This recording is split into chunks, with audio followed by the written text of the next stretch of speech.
नमस्कार, मैं महेंद्र भदौरिया। साथियों, यह मेरा ऑफिशियल चैनल है जिसका नाम शुद्ध खबर है, जिस पर मैं आप सभी को पेंशन से जुड़ी हर जरूरी और अहम खबर देता हूं।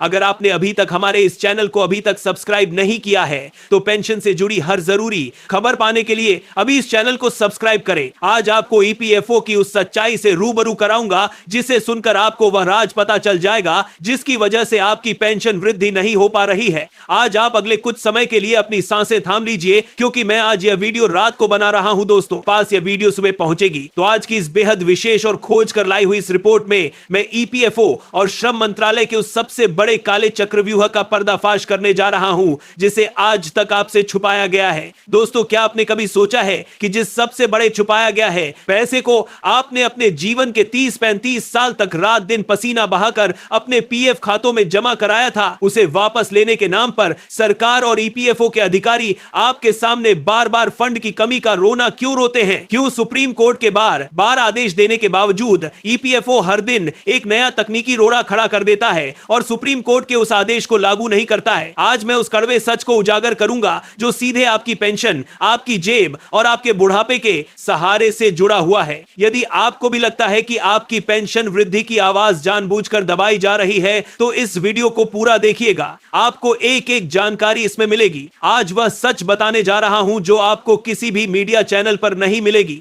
दोस्तों, इस सभी के पेंशन वृद्धि की आवाज जानबूझकर दबाई जा रही है और इस वीडियो को कंपनी जरूर बताने जा रहा हूं। वक्त ईपीएफओ के भीतर चल रही एक बेहद गोपनीय वित्तीय समीक्षा से जो सबसे नया और चौंकाने वाला डाटा निकलकर बाहर आया है वह है एक्चुरियल वैल्यूएशन, यानी पेंशन फंड के घाटे का वह फर्जी गणित जिसे दिखाकर सरकार और ईपीएफओ दशकों से देश के बुजुर्गों को गुमराह कर रहे हैं। ईपीएफओ के अधिकारी हर मंच पर यह दलील देते हैं कि यदि न्यूनतम पेंशन को बढ़ाकर 7,500 किया गया तो ईपीएस 95 का पूरा कॉर्पस फंड कुछ ही सालों में पूरी तरह से खत्म हो जाएगा, खाली हो जाएगा। यह सीधी सीधी बात ईपीएफओ के लोग जानबूझकर करते हैं और कहते हैं कि आने वाली पीढ़ी के लिए कुछ नहीं बचेगा। दोस्तों, आज मैं इस झूठ की धज्जी उड़ाने वाला हूं। इसकी सारी असलियत आपके सामने लाने जा रहा हूं। इसकी असलियत यह है कि ईपीएफओ ने आपके पेंशन के फंड के एक बहुत बड़े हिस्से को देश के शेयर बाजार में और ईटीएफ यानी एक्सचेंज ट्रेंडेड फंड्स में निवेश कर दिया है। यानी जो आपका पैसा था पेंशन फंड का, वो ईपीएफओ ने लाभ के चक्कर में उस पैसे को शेयर बाजार में निवेश कर दिया और एक्सचेंज ट्रेंडेड फंड्स में यानी ईटीएफ में निवेश कर दिया है। पिछले कुछ सालों में जब शेयर बाजार में रिकॉर्ड तेजी हुई थी, आपको पता होगा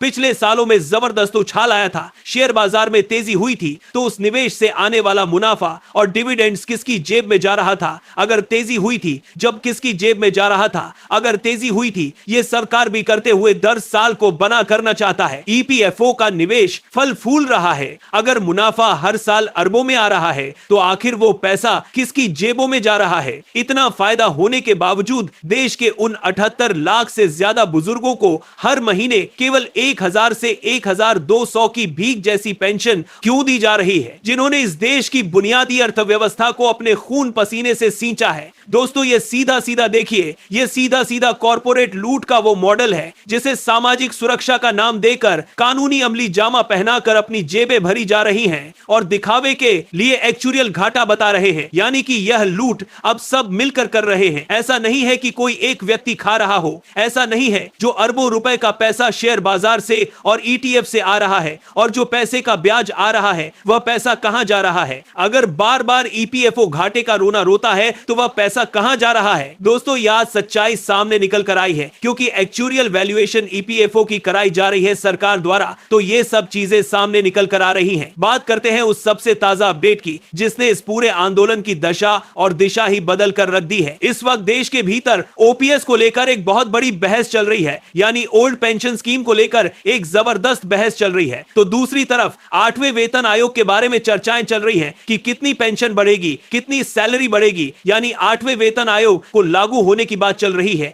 जिससे सरकारी कर्मचारियों की सैलरी और पेंशन दोनों ही बढ़ जाएंगे। लेकिन ईपीएस 95 के दायरे में आने वाले प्राइवेट सेक्टर के कर्मचारियों और अर्ध सरकारी संस्थाओं के वर्करों और फैक्ट्री मजदूरों के साथ यह सौतेला व्यवहार सरकार क्यों कर रही है? क्या प्राइवेट सेक्टर के जो मजदूर हैं, काम करने वाले कर्मचारी हैं, वह इस देश के नागरिक नहीं है? क्या उनका बुढ़ापा सरकारी कर्मचारियों से अलग होता है? जब एक सरकारी बाबू को रिटायरमेंट के बाद उसकी आखिरी सैलरी का 50% हिस्सा पेंशन के रूप में मिलता है, यानी गारंटेड मिलता है, तब ईपीएस 95 पेंशन के तहत रिटायर होने वाले कर्मचारियों को 60 महीने के औसतन वेतन के उस जटिल एवं भ्रामक सरकारी बाबू की आखिरी सैलरी के बाद मस्तलिया द्रोस्तो रास्तत बेशित पर बाबू को रिटायरमेंट के बाद उसकी आखिरी सैलरी का 50% हिस्सा फार्मूले में उलझा दिया जाता है और उसकी अपनी औसत सैलरी की बजाय एक अनुमानित सैलरी यानी कि मैक्सिमम 15,000 पर गणना करके उसकी पेंशन को घटाकर उस स्थिति में कर दिया जाता है जिससे वह पति पत्नी अपना महीने भर का खर्चा भी नहीं चला सकते हैं। तो किसात पर घटाकर यानी कि करी यानी कि करती के तरफ और मारकार के दारा सरकार के तरफ पर यानी कि करती के तरफ पर यानी कि करती के तरफ पर यानी कि महीने भर का खर्चा भी नहीं चला सकते हैं।